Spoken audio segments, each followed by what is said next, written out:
தம்பி 10,000 ரூபா தருவேன். இஷ்டம்னா கொடு, இல்லைன்னா விடு போ. சரி தாங்க 10,000 கொடுங்க. போங்க. ஏன் அந்த 10,000 வச்சுதான்டா தீபாவளியை ஓட்டணும்.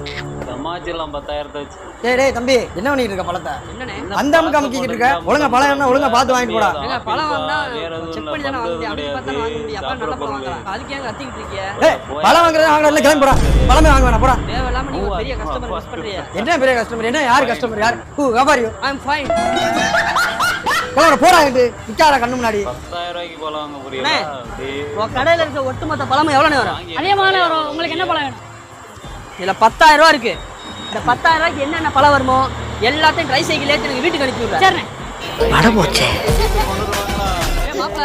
நம்ம வீட்டுக்கு எதுவும் பழம் வண்டி எதுவும் வந்துச்சா? ஆமா ட்ரை சைக்கிள் நிறைய பணம் ஏத்திட்டு வீட்டு அட்ரஸ் கேட்டு வந்தாங்க. நான் தான் சொல்லி அனுப்பிச்சு விட்டேன். சரி டேய் இவ்வளவு பணம் எதுக்கு? கையில காசு வச்சிருந்தேன். சரி வீட்டுக்கு 4 பழம் வாங்கலாம்னு வந்தேன். இந்த முனியாண்டி கடையில போய் ஒரு ஆப்பிள் எடுத்து லேசா நசுக்கி பார்த்தேன். கேளாத கேள்வி கேட்டு நான் அசிங்கமா பேசி விரட்டி விட்டாயா? அவன் மூக்கு அறுக்குன்னு சொல்லிட்டு 10,000 என்னடா 10,000 ரூபா?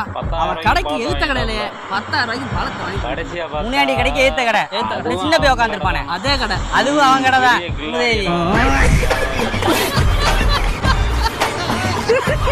பார்த்தா